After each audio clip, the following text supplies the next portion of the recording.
Hello everyone, welcome back to the channel.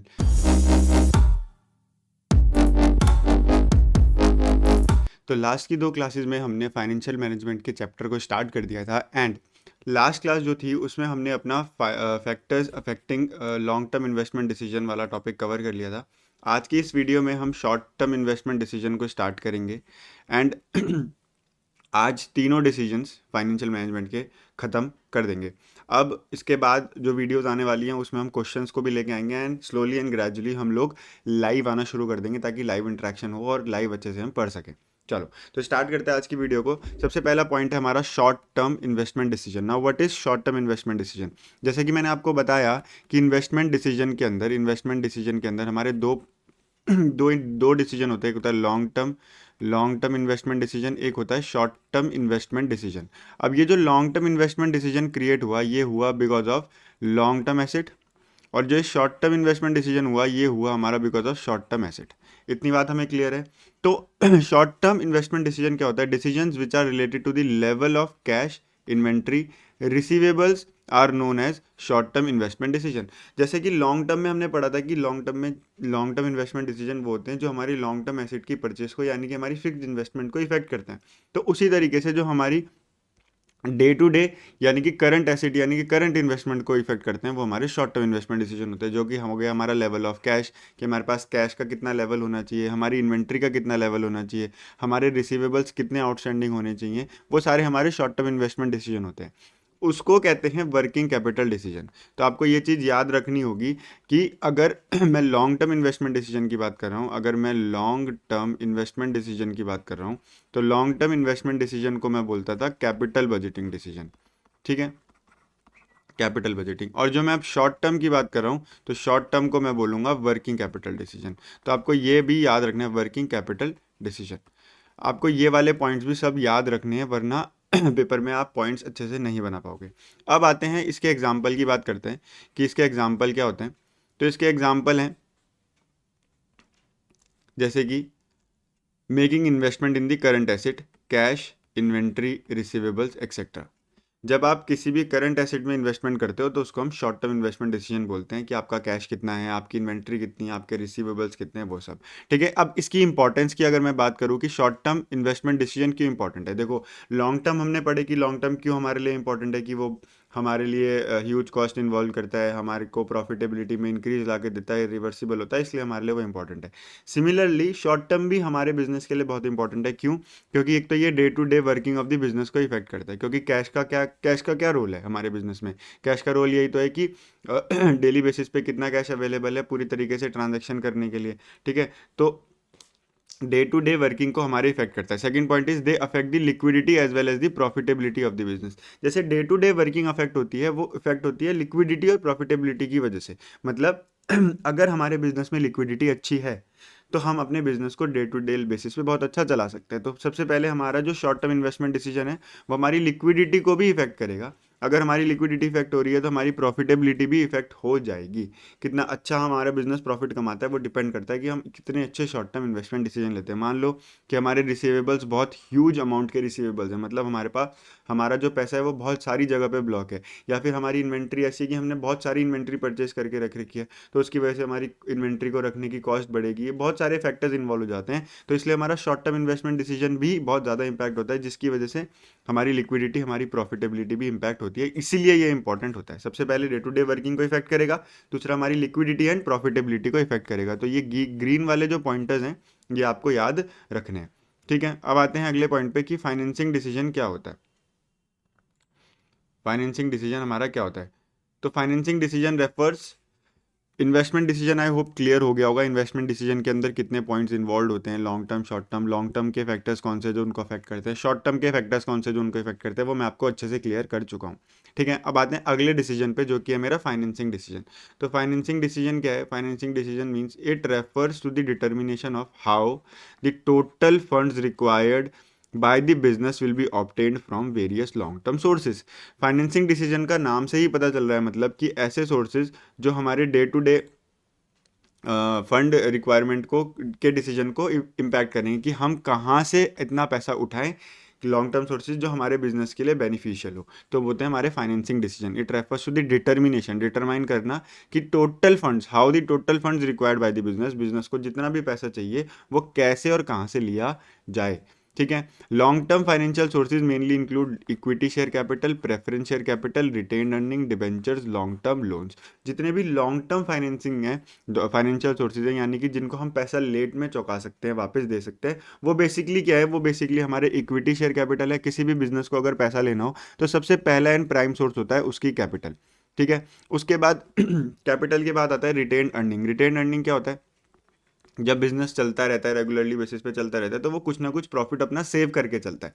ठीक है। उस प्रॉफिट को इसलिए सेव किया जाता है ताकि वो प्रॉफिट कहीं ना कहीं आगे यूज कर लिया जाए, रिजर्व्स की फॉर्म में या सरप्लसेस की फॉर्म में, तो वो हमारी रिटेन अर्निंग होती है। And this retained earning is also of the capital owner, यानी कि share holder of the business, लेकिन वो बिजनेस में यूटिलाइज हो सकती है। उसके बाद अगर हम कहीं से लोन लेना चाहें तो लोन ले सकते हैं in the form of debentures या long term loans from the bank, etcetera and etcetera. ठीक है। तो फाइनेंसिंग डिसीजन इज बेसिकली ऐसा डिटरमाइन करना है कि हम जो भी पैसा हमारे बिजनेस को चाहिए वो हम कहाँ से अरेंज करेंगे। ठीक है। The decision determines overall cost of the capital and the financial risk of the enterprise. ये वाला जो डिसीजन होता है ये डिटरमाइन करता है कि हमारे बिजनेस की कैपिटल पे कॉस्ट कितनी होगी और हमारे बिजनेस को कितना फाइनेंशियल रिस्क है। तो this is also a very important and crucial decision for the business. पहली बात तो इन्वेस्टमेंट डिसीजन में हमने देखा कि इन्वेस्ट कहाँ करना है, अपना पैसे को लगाएं कहाँ ताकि हमें प्रॉफिट हो। अब जो बिजनेस में पैसा चाहिए वो पैसा आएगा कहाँ से। हर बिजनेस में पूरा का पूरा पैसा ओनर तो लगा नहीं सकता। अगर एक सोल प्रोप्राइटर भी है तो वो भी कहीं ना कहीं से लोन लेता है, फिर बिजनेस को चलाता है, वहां से प्रॉफिट आता है तो लोन की रीपेमेंट कर देता है। तो कहीं ना कहीं से तो पैसा चाहिए, तो वो जो डिसीजन है वो फाइनेंसिंग डिसीजन है। ठीक है। अब मैंने दो पॉइंट बोले कि ये डिसीजन दो चीजें इन्वॉल्व करता है, एक तो overall cost and the second is the financial risk. Overall cost and the financial risk. Overall cost की अगर मैं बात करूं तो ओवरऑल कॉस्ट मेरा क्या हो जाएगा, every source of the fund has its cost. Her source के एक कॉस्ट होती है। जैसे कि लेट्स सपोज अगर मैं डिबेंचर्स की बात करूँ तो डिबेंचर्स में मुझे इंटरेस्ट पे करना है। अगर मैं प्रेफरेंस शेयर कैपिटल की बात करूँ तो प्रेफरेंस डिविडेंड पे करना है। ऐसी अगर मैं लोन की बात करूँ तो लोन पे भी मुझे इंटरेस्ट पे करना है। तो हर एक सोर्सेज ऑफ फाइनेंस एक कॉस्ट इन्वॉल्व करता है। कुछ सोर्सेज चीपर होते हैं क्योंकि उनमें कॉस्ट कम इन्वॉल्व होती है। Overall cost refers to the average cost of various specific cost of the different sources. तो जो पूरी की पूरी कॉस्ट है, ओवरऑल कॉस्ट की अगर मैं बात करूँ तो वो एक एवरेज कॉस्ट है जो कि सब, जैसे लेट्स सपोज मैंने आपको डिबेंचर का, प्रेफरेंस शेयर कैपिटल का एंड लोन का एग्जांपल दिया, तो ओवरऑल कॉस्ट क्या हो जाएगी, ओवरऑल कॉस्ट हो जाएगी इन सब की कॉस्ट मिलाकर। ठीक है। कि मेरा कितना इंटरेस्ट लग रहा है, मुझे कितना डिविडेंड देना है, कितना इंटरेस्ट लोन पे देना है, इन सब की कॉस्ट को अगर मैं मिला दूं और उसका एवरेज कर दूं तीनों का, तो वो मेरी ओवरऑल कॉस्ट हो जाएगी कि मेरा पूरा बिजनेस का इतना खर्चा है। Second point is financial risk. Financial risk क्या है, it refers to the risk of being unable to cover the required financial obligation such as interest, preference, dividend etcetera. अब मान लो कि अगर आपने कहीं से लोन ले भी लिया या कहीं से पैसा फाइनेंस कर भी लिया, तो क्या आप उसकी इन्वॉल्व कॉस्ट को रीपे कर पाओगे? क्या आप उसमें इन्वॉल्व जो कॉस्ट है उसको रीपे कर पाओगे? अगर आप नहीं कर पा रहे हो then it will become your financial risk. तो फाइनेंशियल रिस्क क्या है कि अगर आप, फाइनेंसिंग डिसीजन में क्या इन्वॉल्व होते हैं, overall cost and the financial risk. इसी के लिए तो हम डिसीजन ले रहे हैं कि हमारी बिजनेस की ओवरऑल कॉस्ट कितनी रहेगी एंड ओवरऑल कॉस्ट क्या हम पूरी पे भी कर पाएंगे, क्या वो फाइनेंशियल रिस्क को कवर कर भी पाएंगे। ठीक है। तो it refers to the risk of being unable to cover, मतलब हम कवर नहीं कर पाएंगे, उसको रिस्क बोलते हैं। ठीक है। आते हैं अगले पॉइंट पे कि कौन से ऐसे फैक्टर्स हैं जो मेरे फाइनेंसिंग डिसीजन को इम्पैक्ट करेंगे। सबसे पहले तो कॉस्ट ही हो गया कि जो कॉस्ट मेरे फाइनेंशियल रिसोर्सेज की है, जो फंड्स मैंने लिए हैं, क्या वो कॉस्ट ज़्यादा तो नहीं है? अगर ज़्यादा है तो वो मेरे डिसीजन को इम्पैक्ट कर देगी। तो considering cost, some of the sources of the funds में be cheaper than other then finance manager always prefer the sources with the minimum cost. जिनकी कॉस्ट कम से कम होगी, अगर ज़्यादा है मैंने जैसे आपको बोला तो इम्पैक्ट हो जाएगा आपका डिसीजन, अगर कम है तो ऑब्वियसली आपका फाइनेंशियल मैनेजर क्या चाहेगा कि आप वही वाला सोर्सेज लो और बिजनेस में यूज़ करो। ठीक है। एग्जाम्पल कि जो हम बोरो करते हैं और जो ओनर का फंड होता है, यानी कि मैं यहाँ पे बात कर रहा हूँ इक्विटी शेयर कैपिटल की और मैं यहाँ पे बात कर रहा हूँ डिबेंचर्स या फिर लोन की। तो जो लोन की कॉस्ट है या डिबेंचर की कॉस्ट होती है वो कंपैरेटिवली कम होती है ओनर की कॉस्ट से। ठीक है। So rational manager will always choose debt being a cheaper source. अब ये डिसीजन ना धीरे धीरे चेंज होगा जब हम बाकी के फैक्टर्स देखेंगे। क्यों? अभी कॉस्ट को देखा तो कॉस्ट में लगा कि डिबेंचर्स बेनिफिशियल है। अब अगला फैक्टर अगर मैं देखूं, अगला फैक्टर इज रिस्क। अगर मैं रिस्क को कंसिडर करूं तो रिस्क क्या है? Considering risk some of the sources में be riskier than the other and financial manager always prefer some source with lower risk. अब कुछ सोर्सेज ऐसे होंगे जिनमें रिस्क ज़्यादा इन्वॉल्व होगा, कुछ सोर्सेज ऐसे होंगे जिसमें रिस्क कम इन्वॉल्व होगा। तो ऑब्वियसली फाइनेंशियल मैनेजर चाहेगा कि वो वाला रिस्क, वो वाला सोर्सेज यूज़ करे जिसमें रिस्क कम हो। तो अगर मैं बोरोड फंड की बात करूं, डिबेंचर और लोन, भाई ये लोग ऐसे हैं जिनको अपना इंटरेस्ट चाहिए ही चाहिए, तो इनके में रिस्क ज़्यादा इन्वॉल्व है। तो और ओनर का जो इक्विटी जो है उसको, तो अगर लास्ट में कुछ प्रॉफिट बचता है तो हम उसको दे देंगे एज एन डिविडेंड, अगर नहीं बचता है तो हम उसको नहीं देंगे। तो यहाँ पे रिस्क किस में ज़्यादा है? बोरोड कैपिटल में। तो अब यहाँ पे डिसीजन चेंज हो जाएगा। अगर मैं कॉस्ट की बात कर रहा था तो मैं बोल रहा था डिबेंचर्स बेनिफिशियल है, इक्विटी मत लो। लेकिन अगर मैं रिस्क की बात कर रहा हूँ तो मैं बोल रहा हूँ इक्विटी ले लेते हैं, डिबेंचर्स नहीं लेते। तो एक रैशनल मैनेजर को ये सारे फैक्टर्स को ध्यान में रख के ही डिसीजन लेना होता है। अगला पॉइंट इज कौन सा फैक्टर है? Flotation cost. Considering flotation cost, some of the sources of funds may have less flotation cost than other then financial manager always prefer some sources with lower flotation cost. Same, कुछ कुछ sources में flotation cost ज़्यादा होती है, किसी किसी में कम होती है, तो फाइनेंशियल मैनेजर कम वाली फ्लोटेशन कॉस्ट को, सोर्सेज को लेगा जिसमें कम है फ्लोटेशन कॉस्ट। जैसे कि बोरोड फंड की जो फ्लोटेशन कॉस्ट होती है वो ओनर्स फंड के फ्लोटेशन कॉस्ट से कम रहती है। ठीक है, तो रैशनल मैनेजर क्या बोलेगा कि मैं बोरोड फंड ले लेता हूँ। अगला आता है कैश फ्लो पोजीशन। अगला फैक्टर है मेरा cash flow position. Cash flow position क्या है? Company having strong cash flow position prefer borrowed fund. जिनके पास कैश अच्छा है, जो इंटरेस्ट की रीपेमेंट करने में सामर्थ्य है, तो वो कहेंगे कि मैं बोरोड फंड ले लेता हूँ। ठीक है, so it can pay interest and principal easily, वो इंटरेस्ट भी दे पाएंगे एंड प्रिंसिपल भी दे पाएंगे। तो in case of we cash flow position owners का फंड लिया जाता है कि भाई इक्विटी वाले लगा लेंगे पैसा, क्योंकि उनको देने की तो ज़रूरत है नहीं, अगर प्रॉफिट होगा तो देंगे। तो वहाँ पे भी रैशनल मैनेजर बोलेगा कि अगर मेरा कैश फ्लो अच्छा नहीं है तो let's go for owners capital, if my cash flow is good let's go for debentures. ठीक है, अगला पॉइंट इज, अगला factor is fixed operating cost. Company having low fixed operating cost prefer borrowed fund as it can afford to pay high fixed financial cost. अगर fixed operating cost कम है तो वो fixed financial cost की तरफ जा सकते हैं। फिक्स्ड ऑपरेटिंग कॉस्ट मतलब ऐसी कॉस्ट जो ऑपरेट करने के लिए, बिजनेस को चलाने के लिए फिक्स्ड ही है। जैसे कि मशीन पे डेप्रिसिएशन लगना ही लगना है, तो ये फिक्स्ड है, इसको आप चेंज नहीं कर सकते, ये आपका खर्चा है। ठीक है, कॉस्ट है नॉन कैश एक्सपेंस है लेकिन आपका कॉस्ट है। ठीक है, इलेक्ट्रिसिटी एक्सपेंसेस हो गए या बहुत सारे ऐसे एक्सपेंसेस हो गए जो फिक्स्ड हैं। ठीक है, तो अगर आपकी फिक्स्ड ऑपरेटिंग कॉस्ट कम है, if your fixed operating cost is less, तो वहां पे फाइनेंशियल मैनेजर बोल सकता है कोई नहीं, let's go for borrowed fund, we can consider the fixed financial cost, क्योंकि वो बाकी चीज़ों में तो हमें कम पड़ेगी ना।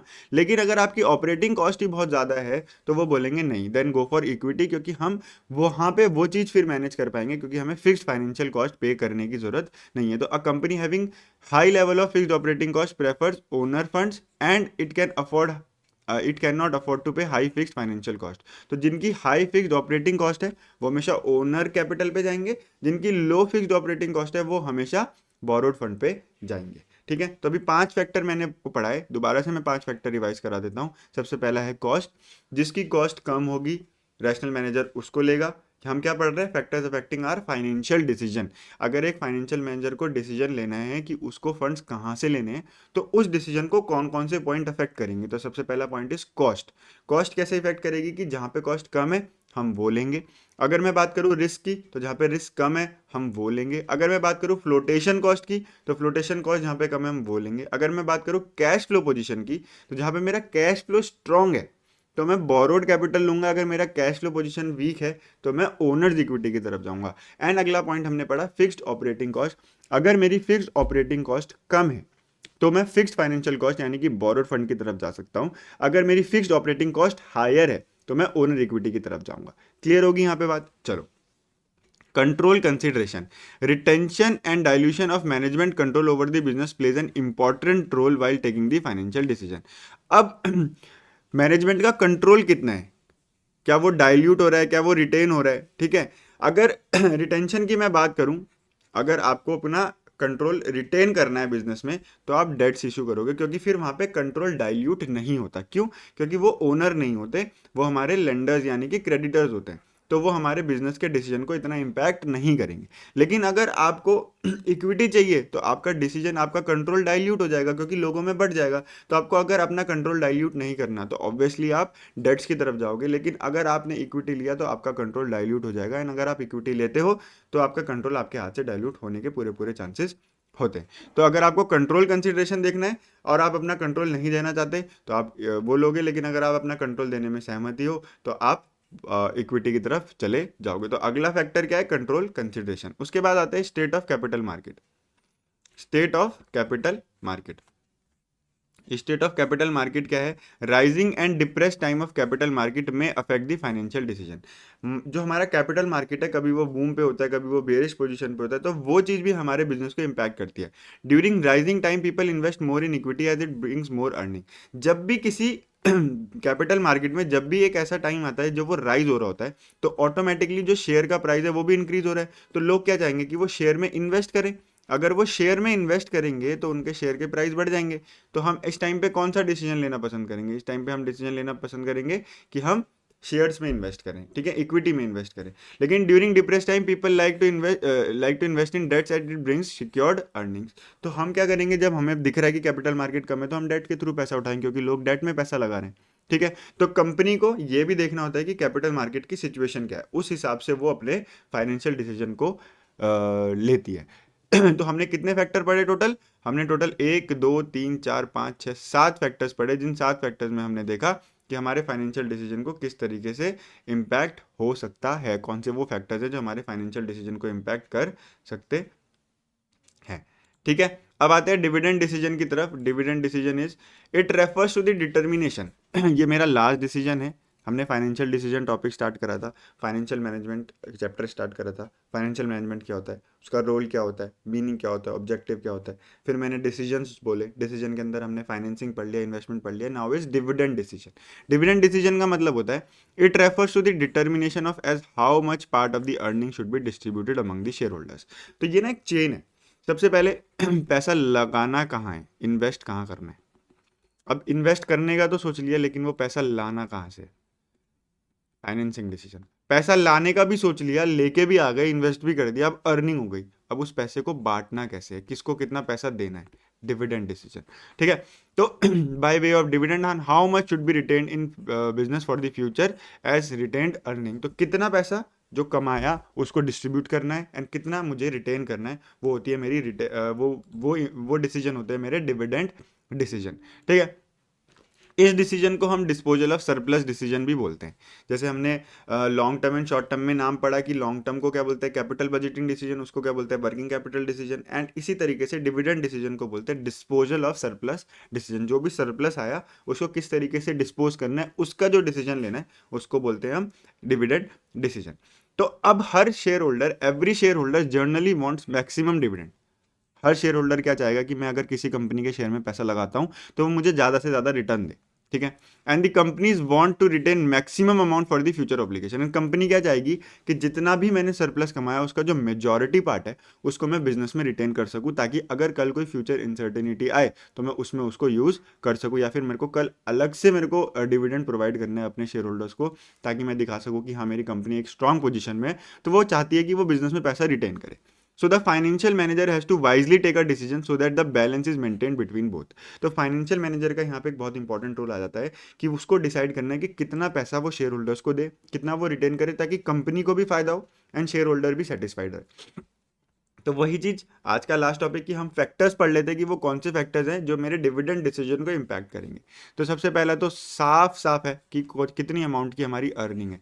क्या हमारे बिजनेस की अर्निंग इतनी है कि हम अच्छा डिविडेंड दे सकते हैं? तो यस, अगर कंपनी की total level of earning high है प्रेजेंट और फ्यूचर की, तो वो बेटर पोजीशन में है कि वो हायर डिविडेंड दे सकता है। देखो कोई इतना बहुत बड़ा ट्रिकी चीज़ नहीं है कि आपको लर्न करने में डिफिकल्टी होगी। सिंपल सा पॉइंट है कि अगर आपको डिविडेंड डिसीजन लेना है कि मेरे को कितना पैसा डिस्ट्रीब्यूट करना है, तो सबसे पहला फैक्टर होगा कि मैंने कमाया कितना।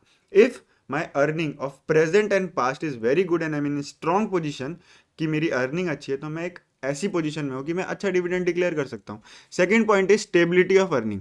क्या मेरी अर्निंग स्टेबल है? क्या मेरी अर्निंग ऐसे तो नहीं कि आज हाई है, आज नेगेटिव में चलेगी, लॉस हो गया, फिर बहुत ज़्यादा हाई होगी, फिर लो हो गई? नहीं। क्या मेरी एक स्टेबिलिटी मेंटेन है अर्निंग में? इफ़ यस, तो मैं एक बेटर पोजीशन में हूँ कि मैं अच्छा डिक्लेयर कर सकता हूँ डिविडेंड, क्योंकि मुझे पता है कि कल भी मैं उतना ही प्रॉफिट कमा सकता हूँ। वरना क्या होगा कि आप एक साल अच्छा डिक्लेयर करोगे, फिर जिस साल लॉस हो गया उस साल आप डिक्लेयर ही नहीं करोगे। Your share holders want stand कि वो वहाँ पे आपका सपोर्ट करें, वो अपने शेयर्स वापस, अपनी कैपिटल वापस विड्रॉ कर लेंगे। तो company having a stable earning is in a better position to declare higher dividend and vice versa. जिसकी स्टेबल अर्निंग नहीं है वो कभी भी एक अच्छी पोजीशन में नहीं रहती डिविडेंड डिक्लेयर करने के, लेकिन जिसकी स्टेबल अर्निंग है वो एक अच्छी पोजीशन में रहती है। ठीक है। Stability of dividend. There is no change in the dividend per share if the change in earning is small or temporary in nature, as company generally follows stabilizing dividend per share. अब company क्या चाहती है कि company की earning अगर बहुत ज़्यादा change नहीं हो रही है या टेम्परली चेंज हो रही है तो वो डिविडेंड पर शेयर पे इम्पैक्ट नहीं आने देती। वो अपनी रिटेन अर्निंग को यूज़ करके अपने डिविडेंड को स्टेबल रखने की कोशिश करती है। तो अगर आप चाहते हो कि आपका डिविडेंड स्टेबल रहे तो आपको उस हिसाब से डिविडेंड डिसीजन लेना पड़ेगा।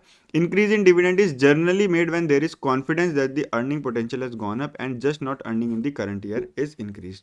आप एक ऐसा डिसीजन लेने वाले हो कि आप प्रॉफिट डिस्ट्रीब्यूट करोगे, तो अगर आपको ये कॉन्फिडेंस है कि हाँ मेरी कंपनी की एक ऐसी कैपेसिटी कि वो अगले साल भी इतना प्रॉफिट कमा सके वो बढ़ गई है, तभी आप डिविडेंड को अच्छा डिक्लेयर करोगे। अगर आपको लगता है कि इस साल प्रॉफिट कमा लिया और आप इस साल बहुत अच्छा डिविडेंड दे देते हो और अगले साल आप प्रॉफिट नहीं कमा पा रहे हो, आपको दिख रहा है, तो आप इस साल अच्छा डिविडेंड डिक्लेयर करने की पोजीशन में नहीं हो, तो आपका जो डिविडेंड डिसीजन है वो इम्पैक्ट हो जाएगा। तो अगर आपको आपकी डिविडेंड में स्टेबिलिटी मेंटेन करनी है तो आपको ये चीज़ भी ध्यान में रखनी होगी कि क्या आपकी कंपनी एक ऐसी पोजीशन में है कि वो उस पोटेंशियल को रखती है कि वो अगले साल भी उतना प्रॉफिट कमा पाएगी, तो आप एक अच्छी पोजीशन में हो डिविडेंड डिक्लेयर करने की। तो stability of dividend is also a factor which impacts your dividend decision. अगला point is growth opportunities. Growth opportunities क्या है? Company having good growth opportunities is in a better position to retain more money and pay less dividend. The retain earning may be use to finance the required investment. अगर एक company को लगता है कि मेरा अभी एक पीरियड ऐसा चल रहा है कि मैं आगे फ्यूचर में बहुत अच्छा ग्रो करने वाली हूँ, then that company will keep the surplus in the business as retain earning, ताकि वो फ्यूचर में उसको फाइनेंसिंग के लिए यूज कर सके एंड वो कम डिविडेंड देगी।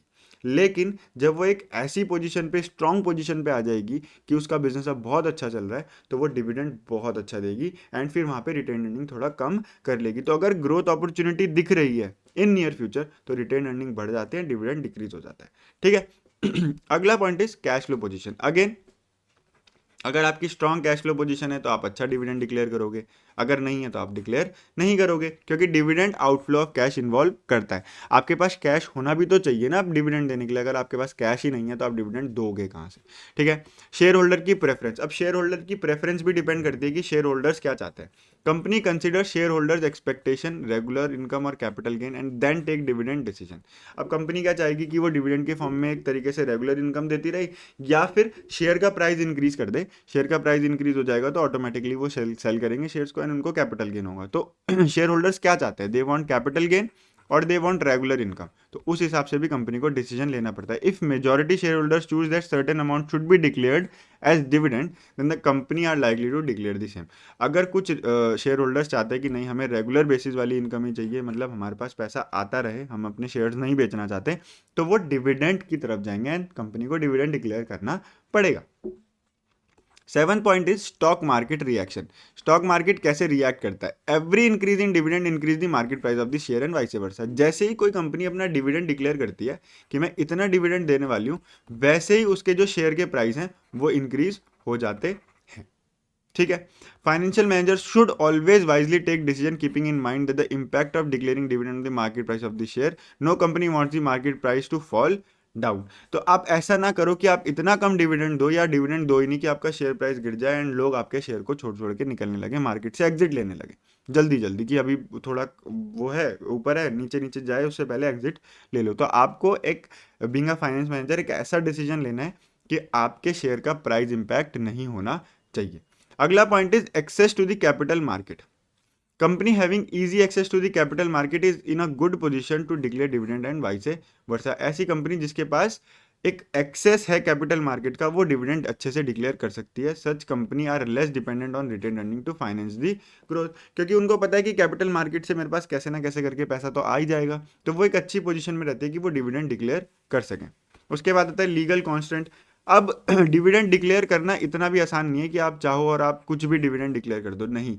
कंपनीज एक्ट यानी कि सरकार ने इस कानून के अंदर कुछ नियम कायदे बोले हैं कि आप इतने से ज़्यादा डिविडेंड डिक्लेयर नहीं कर सकते हो, जैसे कि the rate of dividend must not exceed average rate declared by the company in the 3 preceding year. Let's suppose 2020-21, 2021-22, 2022-23, ठीक है, ये 3 साल हो गए। अब अभी खड़े हो 2023-24 में। यहाँ पे कंपनी को अपना डिविडेंड डिक्लेयर करना है। यहाँ पे कंपनी को क्या करना है? अपना डिविडेंड डिक्लेयर करना है। तो यहाँ पे जो डिविडेंड डिक्लेयर करना है वो कितने से ज़्यादा नहीं होना चाहिए। यहाँ पे साफ साफ लिखा है it must not exceed average rate declared by the company in the 3 preceding year. Let's suppose कि अगर कंपनी ने यहाँ पे 10, 5 और लेट्स सपोज 15% डिक्लेयर करा, कुछ भी, मैं हाइपोथेटिकली बोल रहा हूँ कि 10%, 5%, 15% डिक्लेयर करा, तो ये 30% हो गया। तो 30% को मैं 3 से डिवाइड कर दूं तो एवरेज 10% है। तो इस साल आप 10% से ज़्यादा डिविडेंड डिक्लेयर नहीं कर सकते हो। तो ये कंपनी लॉ बोलता है। तो legal constant is also an factor which affect the dividend decision. Next point is contractual constants. Company is supposed to follow certain restriction imposed by the lenders on the payment of dividend.